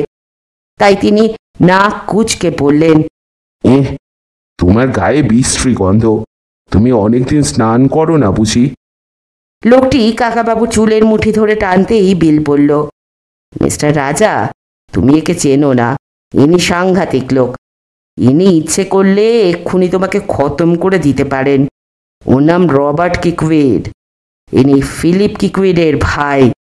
বড় বড় ব্যবসায়ী, মন্ত্রী, পুলিশও এই দুই ভাইকে ভয় পায়। কাকাবাবু বললেন, বুঝেছি, এই দুই ভাই মিলেই চোরা শিকার, পশু চালানের কাজ করে বহু পশু মেরেছে, মানুষও খুন করেছে। হাড়ি ওটাঙ্গোর মতো বিখ্যাত মানুষকে এরাই মেরেছে। রবার্ট কাকাবাবুর চুল ছেড়ে দিয়ে উল্টো দিকে সোফায় বসল। সামনের পা দুটো ছড়িয়ে দিয়ে বলল, হ্যাঁ, আমরা জন্তু জানোয়ার মারি, বেশ করি। সিংহ, হাতি, গন্ডার, এরা মানুষের কি উপকার করে? পৃথিবী থেকে এদের শেষ করে দেওয়াই উচিত। কাকাবাবু বললেন, আমরা মানুষ, পৃথিবীর একটা প্রাণী। এখানে আরো কত রকম প্রাণী আছে। আমরা যেমন বাঁচতে চাই, তেমনি ওদেরও বেঁচে থাকার অধিকার আছে। রবার্ট ধমক দিয়ে বলল, মোটেই না, অন্য সব হিংস্র প্রাণীকে শেষ করে দিতে হবে। ওরা মানুষের ক্ষতি করে। কাকাবাবু বললেন, ওদের বিরক্ত না করলে ওরা মানুষের ধারে কাছে আসে না। অন্য সব প্রাণীকে ধ্বংস করে দিলে পৃথিবীর ভারসাম্য নষ্ট হবে, মানুষও বাঁচবে না। রবার্ট বলল, যত সব বাজে কথা, ও সব খবরের কাগজে লেখে। মুরগি, হাঁস, ভেড়া, গরু, শূকরদের যে প্রতিদিন কত মারা হচ্ছে, মানুষ এদের খায়, তা বুঝি মায়া দেওয়ার প্রশ্ন নেই? সিংহ আর গন্ডারদের মাংস যদি আমরা খেতাম, ওদেরও বাঁচিয়ে রাখতাম। অত বড় বড় হাতি বাঁচিয়ে রাখার কি দরকার? শুধু গাছ ধ্বংস করে, বরং ওদের দাঁতগুলো মানুষের কাজে লাগে। সিংহের চামড়া দিয়ে ভালো জুতো হয়। কাকাবাবু বললেন, মানুষ ক্রমশ নিরামিষাশী হয়ে যাবে, খাওয়ার জন্য কোনো প্রাণীকেই মারবে না। আমাদের ইন্ডিয়ার অনেক লোক নিরামিষ খায়। রবার্ট বলল, যাকে ওসব কথা, আসল কথাটা হলো আমার ভাই ফিলিপ এখন জেলে। লইয়া নামে ব্যবসায়ীটা অনেক টাকা খরচ করে ওর বিরুদ্ধে উকিল ব্যারিস্টার লাগিয়েছে। সে নিজেও একজন প্রধান সাক্ষী, আর একজন তুমি। তোমরা দুজনে মিলে ওকে ফাঁসি দিতে চাও। অপরাধ প্রমাণ হলে ওর নির্ঘাত ফাঁসি। কাকাবাবু বললেন, না, আমি ফিলিপের ফাঁসি চাই না, কারোরই ফাঁসি চাই না। যদিও সে আমার ভাইপোকে নিশ্চিত মৃত্যুর মুখে ফেলে পালিয়েছিল, আমরা কোনো ক্রমে বেঁচেছি। সে একজন অতি নিকৃষ্ট অপরাধী, তার অবশ্যই কিছু শাস্তি হওয়া উচিত। রবার্ট ঠোঁট বেঁকিয়ে তাচ্ছিল্যের সঙ্গে বলল, শাস্তি হবে না ছাই, আমরা আছি কি করতে? আমার ভাইয়ের বিরুদ্ধে প্রধান সাক্ষী দুজন, লোহিয়া আর তুমি, খতম হবে। আর একটা মেয়ে আছে, তার স্বামীটা আমাদের দলে ছিল, তারপর বিশ্বাসঘাতকতা করে ধরা পড়ায় তার মাথা গড়িয়ে দেওয়া হয়েছে। বউটা যাতে সাক্ষী দিতে না পারে তাই তাকেও গুম করার ব্যবস্থা করেছি। ব্যাস, কোনো সাক্ষী না পেলে শাস্তি হবে কি করে? জজ সাহেবকেও ঘুষ খাওয়াবো, বড় ভাই বেকসুর খালাস হয়ে যাবে। কাকাবাবু বললেন, সবটাই এত সোজা? রবার্ট বলল, তুমি যা ভাবছো তার চেয়েও সোজা। বিল এতক্ষণ চুপ করে দাঁড়িয়ে আছে। এবার সে বলল, মাস্টার, এবার আমার টাকাটা দিয়ে দাও, আমি চলে যাই। রবার্ট বলল, ও হ্যাঁ, তোমার টাকা কত যেন ঠিক হয়েছিল? বিল বলল, $30,000। কাকাবাবু বললেন, আমার জীবনের দাম মাত্র $30,000? অনেক বেশি হওয়া উচিত ছিল। বিল আর রবার্ট দুজনেই কাকাবাবুর দিকে তাকালো, কিন্তু কেউ কোনো মন্তব্য করল না। রবার্ট বিলকে বলল, 30,000 ঠিক হয়েছিল তাই না? এখন তোমাকে যদি আমি 1 পয়সাও না দিই, মাল তো ডেলিভারি পেয়ে গিয়েইছি, এখন তোমাকে টাকা দিতে অস্বীকার করলে তুমি কি করবে? পকেট থেকে সে একটা রিভলভার বের করলো। বিলের মুখটা পাংশু হয়ে গেল। সে কাঁদো কাঁদো গলায় বলল, সে কি, টাকাটা দেবেন না? আমি এত কষ্ট করে নিয়ে এলাম, আমি গরিব মানুষ।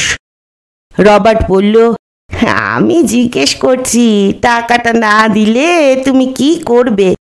বিল বলল, কি আর করব, আমার আর কতটুকু ক্ষমতা? রবার্ট বলল, পাবে, তোমাকে একেবারে বঞ্চিত করব না, দামটা বেশি দেবো। এসব কাজ 5-10 হাজারও হয়। ঠিক আছে, তোমাকে 20 দিচ্ছি, বাকি 10 রইল। আবার কখনো যদি তোমাকে কাজে লাগাতে হয় তখন পাবে। একটা ব্যাগ থেকে এসে কয়েক তারা নোট বের করে ছুঁড়ে দিল বিলের দিকে। বিল বলল, অন্তত আরো 5 বেশি দিন স্যার। রবার্ট প্রচণ্ড ধমক দিয়ে বলল, যাও। তারপর সে কাকাবাবুর দিকে ফিরে রিভলভারটা তুলে বলল, ওহে, আমি তোমাকে কত রকম ভাবে মেরে ফেলতে পারি শুনবে? 1 নম্বর, এক্ষুনি 2টি গুলি চালিয়ে দিতে পারি তোমার বুকে। 2 নম্বর, পাড়ে চূড়ায় নিয়ে গিয়ে ফেলে দিতে পারি। 3 নম্বর, হাত পা বেঁধে ফেলে দিতে পারি লেকে, ওখানে হিপোগুলো তোমাকে নিয়ে খেলা করবে। 4 নম্বর, তোমাকে নিয়ে। কাকাবাবু তাকে বাধা দিয়ে বললেন, অত কিছুর দরকার কি? তুমি আর আমি সামনাসামনি লড়াই করি কোনো অস্ত্র না নিয়ে, দেখা যাক কে জেতে। বিল এখনো যায়নি। সে তাড়াতাড়ি বলে উঠল, খবরদার স্যার, ওতে রাজি হবেন না। এই লোকটি অতি ধুরন্ধর, নিশ্চয়ই কোনো কায়দা করবে। রবার্ট নিচে ঠোঁট উল্টে বলল, ওসব কায়দা টায়দা আমি গ্রাহ্য করি না। আমি ইচ্ছে করলে এক্ষুনি খালি হাতে ঘ্যাচাং করে ওর মুন্ডুটা ঘুরিয়ে ওর ঘাটটা ভেঙে দিতে পারি, কিন্তু আমি কখনো খোঁড়া লোকের সঙ্গে লড়াই করি না। তারপর সে কাকাবাবুর দিকে তাকিয়ে বলল, তোমায় আমি কি করে মারবো জানো? তুমি জন্তু জানোয়ারদের এত ভালোবাসো, সেই জন্তুদের দিয়েই তোমাকে খাওয়াবো। লেক মিগাইয়ের উল্টো দিকটায় একটা স্পট আছে, তার নাম লায়ন্স ডেন। সেখানে তোমাকে হাত পা বাঁধা অবস্থায় ফেলে রেখে আসবো। তুমি পালাতে পারবে না। সিংহরা জল খেতে এসে তোমাকে দেখতে পেলে জল খাবার বা স্ন্যাক্স হিসেবে খেয়ে নেবে। তখন তোমার পশু প্রেম কোথায় থাকবে? তারপর সে জিম জিম বলে একজনকে ডাকলো। সেই লোকটি এলো, হাতে একটা ইঞ্জেকশনের সিরিঞ্জ। কাকাবাবুর বাধা দেওয়ার ক্ষমতা নেই। সে প্যাট করে সিরিঞ্জটা ঢুকিয়ে দিল তার বাহুতে। কাকাবাবুর মনে হলো এটা অজ্ঞান করে দেওয়ার মতো কিছু একটা ওষুধ। তার চোখ টেনে আসছে। সেই অবস্থাতেও তিনি বললেন, আমাকে মেরে ফেলতে পারো, কিন্তু লোহিয়াকে তো পাবে না, সে ঠিক। রবার্ট হাহা করে হেসে উঠল। কাকাবাবুর জ্ঞান ফিরলেও চোখের সামনে শুধু অন্ধকার দেখতে পেলেন। বুঝতে পারলেন না কোথায় আছেন, কি অবস্থায় আছেন। একটু নড়াচড়া করতে গিয়ে বুঝতে পারলেন দাঁড় করানো অবস্থায় কিছুর সঙ্গে বাঁধা, পা মাটি ছোঁয়নি, কোনো গাছ টাচের সঙ্গেই বেঁধে রাখা হয়েছে মনে হয়। এটাই কি সেই হ্রদের ধারে লায়ন্স ডেন? এখন কত রাত কে জানে, কোথাও কোনো শব্দ নেই। নাইলনের দড়ি দিয়ে এত জোর বাঁধা হয়েছে যে সারা গায়ে জ্বালা করছে। নড়াচড়া করতে গেলে আরও জোরে লাগছে। একবার তিনি শব্দ করে উঠলেন, উহ! সঙ্গে সঙ্গে কেউ তার নাম ধরে ডাকল, রাজা, রাজা। কাকাবাবু দারুণ চমকে উঠলেন। এই গলার আওয়াজ তো তার চেনা। সত্যি কেউ ডাকলো না স্বপ্ন দেখছেন তিনি? তবু তিনি বললেন, পবন, পবন, তুমি কোথায়? এবার পাশ থেকেই উত্তর এলো, আমি তোমার খুব কাছেই আছি, একাই আছি। কাকাবাবু খানিকটা নিরাশভাবে বললেন, তুমিও ধরা পড়েছ? আমি আশা করেছিলাম তুমি কোথাও লুকিয়ে আছো, ওরা তোমার সন্ধান পাবে না। পবন রতন লোহিয়া বললেন, আমি তো পালাবার সময়ই পেলাম না। আমার একজন খুব বিশ্বস্ত বডিগার্ড ছিল। এখানে তো ঘুষের রাজত্ব চলে, কিন্তু কেউ হাজার হাজার ডলার খাইয়েও তাকে দলে টানতে পারত না। কিন্তু সে দুদিন অসুস্থ ছিল, আর একজন ভার নিয়েছিল। অমনি সেই সুযোগে ওরা নতুন লোকটাকে হাত করে ফেলে। তোমার বাড়িতে আগুন লেগেছে, তুমি জানো? অত সুন্দর বাড়িটা একেবারে ধ্বংস হয়ে গিয়েছে। জানবো না কেন? ঘুমের মধ্যে দু চারজন আমার মুখ বেঁধে কাঁধে তুলে বাইরে নিয়ে যায়, তারপরেই বাড়িটায় আগুন লাগায়। সেই থেকে তুমি এখানেই আছো? হ্যাঁ রাজা, মাঝে মাঝে ইঞ্জেকশন দিয়ে অজ্ঞান করে রেখেছে, কিছু খেতেও দেয়নি। তোমাকে যে মাঝে মধ্যে অন্য কোথাও একা একা দেখা গিয়েছিল, সেসব কি এদেরই রটনা? হ্যাঁ, পুলিশকে হাত করে রটিয়ে দিয়েছে নিশ্চয়ই।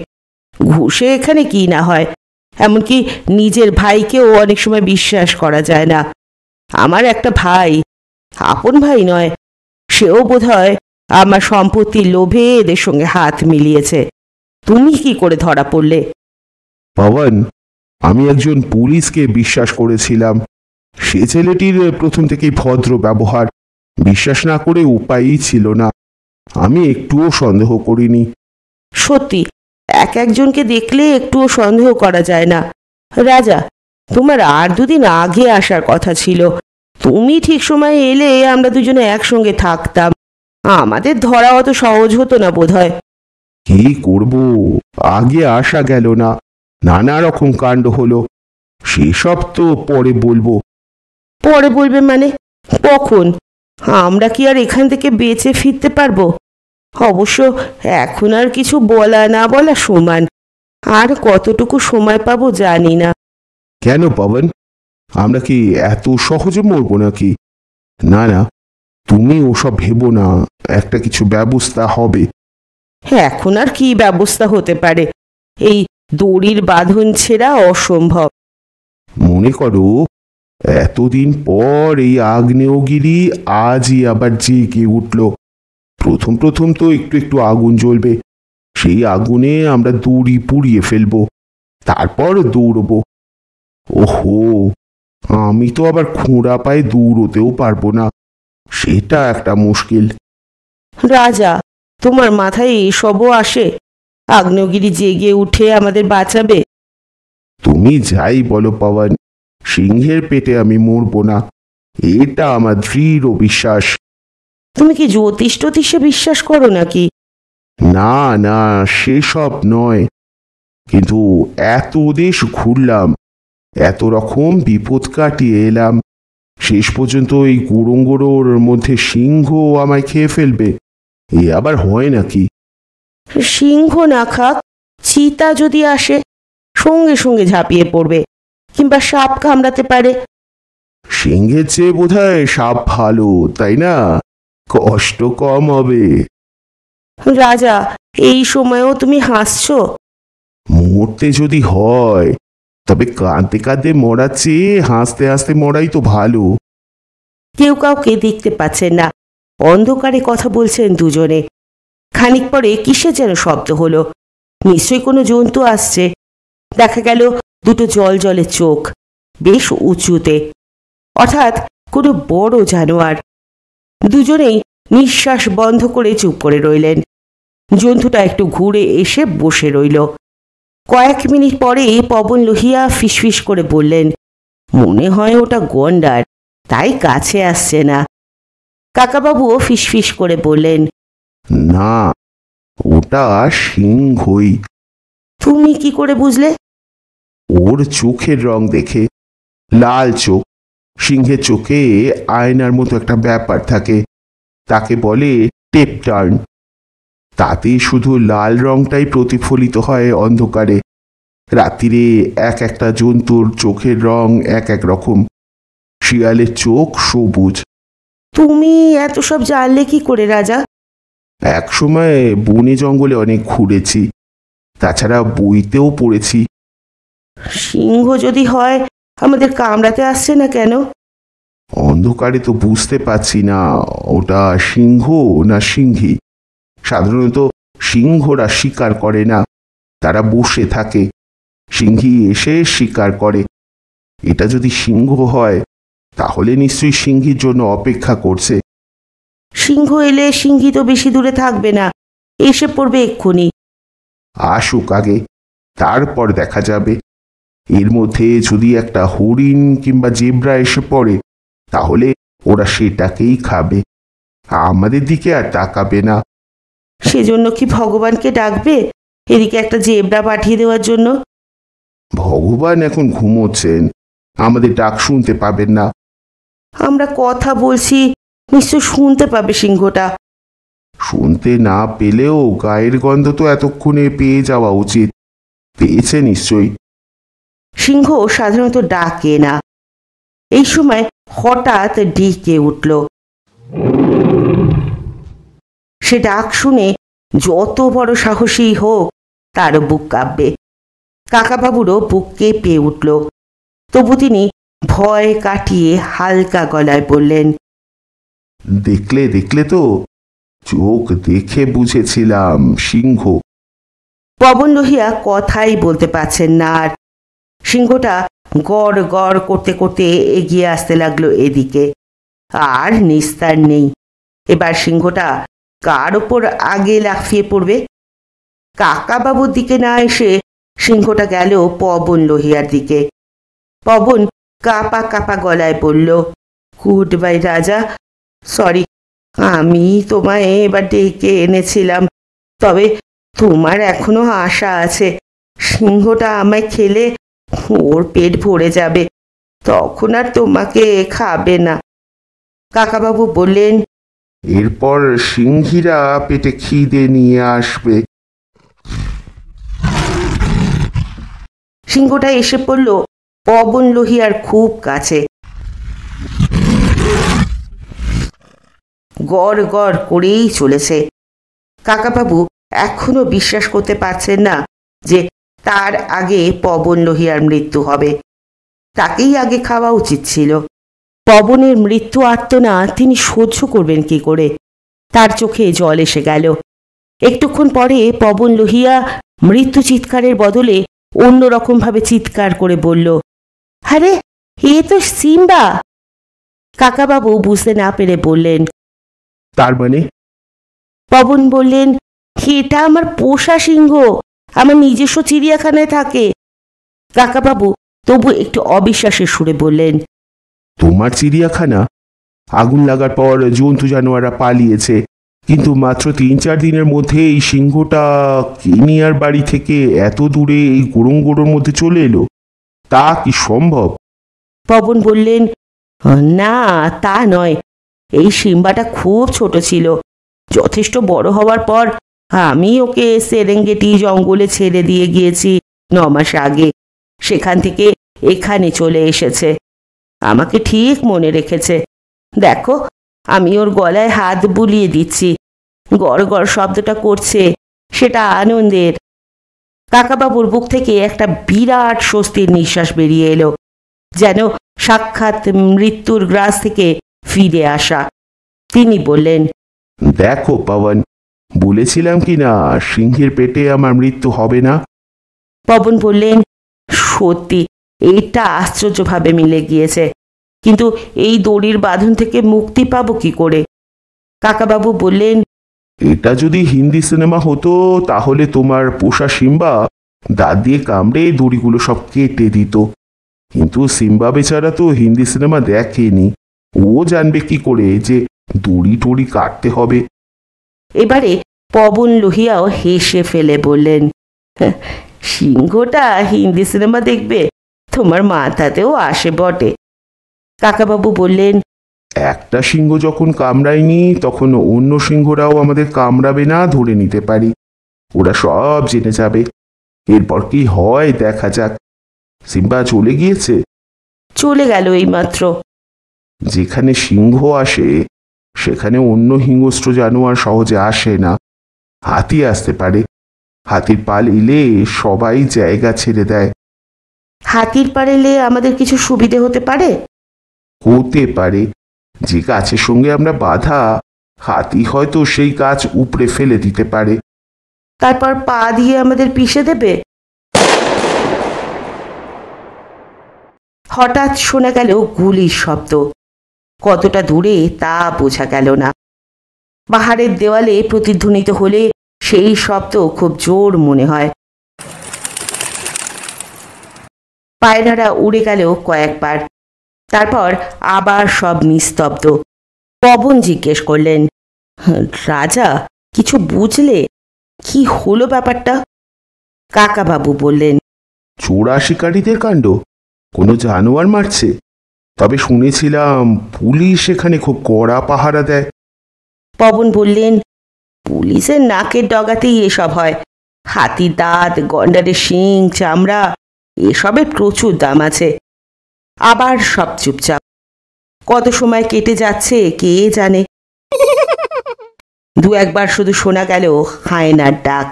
কাকাবাবুর আর পবনের কথা প্রায় ফুরিয়ে গিয়েছে। দুজনেরই ঘুম ঘুম চোখ। একসময় উপরের আকাশে ফুটে উঠল একটু একটু আলো। ডাকতে লাগলো পাখি। একটা পাখির ডাক অনেকটা ময়ূরের মতো জোরালো, কিন্তু ঠিক ময়ূর নয়। সেই পাখির ডাকেই সজাগ হলেন কাকাবাবু। এবার আবছা সোনালি আলোয় দেখতে পেলেন পবন সাদা প্যান্ট আর গলা বন্ধ কোট পরা, মুখে কয়েকদিনের খোঁচা খোঁচা দাড়ি, চোখ দুটো ঢুকে গিয়েছে। কত বড় বড় কোম্পানির মালিক, কত লোকের উপকার করেন, তার আজ এই অবস্থা। কোথা থেকে অনেক প্রজাপতি ফরফর করে উড়ে এলো। লেকটার ধারে ধারে অজস্র ফুল। কোথাও কোনো হিংসার চিহ্ন নেই। কাকাবাবুর মনে হলো, পৃথিবী কি সুন্দর। প্রায় সঙ্গে সঙ্গে আবার শোনা গেল দুম দুম করে শব্দ। এবারে দূরে নয়, গুলির শব্দও নয়। একদিকটা দেখা গেল ধোঁয়ায় ভরে গিয়েছে। কাকাবাবু বুঝতে পারলেন এগুলো স্মোক বোম্ব। এই বোমায় জন্তু জানোয়ার সব দূরে সরে যায়। এই বোমা ফাটাতে ফাটাতে কারা আসছে? নিশ্চয়ই রবার্ট আর তার লোকজন। সিংহের পেটে এই দুজন গিয়েছে কিনা তাই দেখতে আসছে।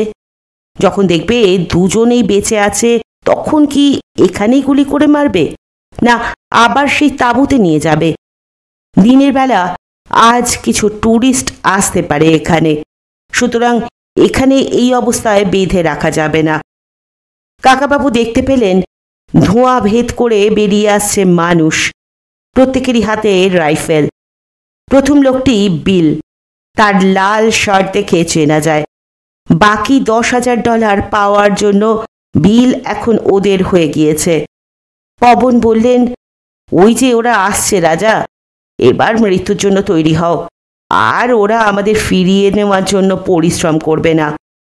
কাকাবাবু বললেন, কিছুই বলা যাবে না। আমাদের বাংলায় একটা কথা আছে, যতক্ষণ শ্বাস ততক্ষণ আশ। আশ মানে আশা। দেখা যাক। একেবারে কাছে এসে বিল বলল, গুড মর্নিং স্যার্স। আমি একটা ছুরি দিয়ে আপনাদের বাঁধন কেটে দেব, কিন্তু তারপরই আপনারা আমার ওপর ঝাঁপিয়ে পড়বেন না। এখন আমি আপনাদের শত্রু হিসেবে আসিনি, বন্ধু হয়ে এসেছি। কাকাবাবু বললেন, তাই নাকি? হঠাৎ আবার ডিগবাজি? কাল বিকেল পর্যন্ত আমার বন্ধু ছিলে, তারপর টাকার লোভে আমাকে বিক্রি করে দিলে। এখন আবার বন্ধু সাজতে চাইছো কেন? বিল বলল, বুঝিয়ে দিচ্ছি। টাকার লোভেই আপনাকে কাল বিক্রি করেছিলাম, এখন আবার টাকার লোভেই আপনাদের মুক্তি দিতে এসেছি। পবন লোহিয়া এবার প্রচণ্ড ধমক দিয়ে বললেন, হেয়ালি না করে আসল কথা বলো। রবার্ট আমার কাছে টাকা চাইছে, 1 পয়সাও দেবো না। বিল বলল, মাফ করবেন স্যার, রবার্ট গুরুতর আহত। টাকা চাইবার মুখ তার আর নেই। টাকা পাবো আমরা, আমি আর এই 3 জন পুলিশ। ছুরি দিয়ে সে পবন ও কাকাবাবুর দড়ির বাঁধন কেটে দিল। তারপর বলল, স্যার, আপনাদের জন্য কফি আর ব্রেকফাস্ট তৈরি করে রেখেছি। তারপর বেলুনেই ফিরে যাবেন, সোজা নাইরোবি। সব ব্যবস্থা করা আছে। কাকাবাবু জিজ্ঞেস করলেন, হঠাৎ এত খাতি শুরু করলে কেন? ঠিক করে বলো তো। বিল বলল, আপনি তো কাল দেখলেন স্যার, রবার্টটি কিরকম নেমো খারাম। $30,000 দেবে বলেছিল, কথার খেলাপ করে দিল 20,000। তখন থেকেই আমি রাগে ফুঁসছিলাম। পুলিশ ক্যাম্পে গিয়ে অন্যদের সঙ্গে সেই কথা আলোচনা করেছি। ওদের একজন একটা দারুণ কথা বলল, এই পবন লোহিয়া সম্পর্কে কোনো সংবাদ জানাতে পারলে একটা বিরাট পুরস্কার ঘোষণা করেছে ওর এক ভাই। আমরা যদি পবন লোহিয়াকে রবার্টদের কাছ থেকে উদ্ধার করে নিরাপদে পৌঁছে দিয়ে আসতে পারি, তাহলে সেই পুরস্কারের টাকা অনায়াসে আমরা 4 জন ভাগ করে নিতে পারি। সেটা হবে অনেস্ট উপার্জন, তাই না? পবন বললেন, সেটা তো আগেই করতে পারতে। বিল বলল, আগে ঠিক জানতাম না আপনাকে কোথায় রেখেছে। কাল রাত্রিরে সব জানলাম। তাই আমরা 4 জন প্ল্যান করে শেষ রাত্রিরে আজ রবার্টের ডেরায় গিয়ে হানা দিলাম। ওরা তৈরি ছিল না, আমাদের দেখে প্রথমে কোনো সন্দেহ করেনি। কাকাবাবু বললেন, হ্যাঁ, আমরা গোলাগুলির আওয়াজ শুনেছি। বিল বলল, ওরা সবকটা দারুণ আহত, বেঁধে রেখে এসেছি। আপনাদের খুবই কষ্ট হয়েছে স্যার, সেজন্য আমি ক্ষমা চাই। এর মধ্যেই যে কোনো সিংহ এসে আপনাদের উপর থাবা বসায়নি, সেজন্য ভগবানকে ধন্যবাদ। পবন লোহিয়া লেকের কাছে গিয়ে 1 আঁচলা জল তুলে নিয়ে বললেন, পৃথিবীতে হিংসে হানাহানি, তবু পৃথিবীটা বড় সুন্দর। পাশে দাঁড়িয়ে কাকাবাবু বললেন, বেঁচে থাকাটাই বড় সুন্দর। It is wonderful to be alive. পুনশ্চ রবার্ট কিকুইটকে খুবই আহত অবস্থায় ভর্তি করা হয় হাসপাতালে। সেখানে পরের দিনই তার মৃত্যু হয়। কাকাবাবু আর পবন লোহিয়া নাইরোবিতে পৌঁছানোর পর 2 দিন পরেই শুরু হয় ফিলিপ কিকুইডের নামে মামলা। 9 দিন বিচার চলে। তারপর তার সারা জীবনের জন্য কারাদণ্ড হয়। তখন কেউ কেউ সেই দণ্ড শুনে বলেছিলেন, এ মোটেই সারা জীবন জেলে থাকবে না, নানা জায়গায় ঘুষ দিয়ে ঠিক বেরিয়ে আসবে। কিন্তু বিচার শেষ হবার 5 দিন পরেই সে জেলের মধ্যে গলায় দড়ি দিয়ে আত্মহত্যা করে। এই 2 দুর্দান্ত অপরাধীর মৃত্যুর পর কেনিয়া তানজানিয়ায় চোরা শিকার আর পশু চালান প্রায় বন্ধ হয়ে যায়। পুলিশও অনেক সংযত হয়েছে। শুনছিলেন সুনীল গঙ্গোপাধ্যায়ের লেখা কাকাবাবুর অভিযান আগ্নেয়গিরির পেটের মধ্যে। গল্প এবং গল্প পাঠ কেমন লাগলো জানার অপেক্ষায় থাকব। পরের দিন এসে হাজির হব আবার নতুন কোনো গল্প নিয়ে। ততক্ষণ পর্যন্ত সকলে ভালো থাকবেন, সুস্থ থাকবেন, পাশে থাকবেন। নমস্কার।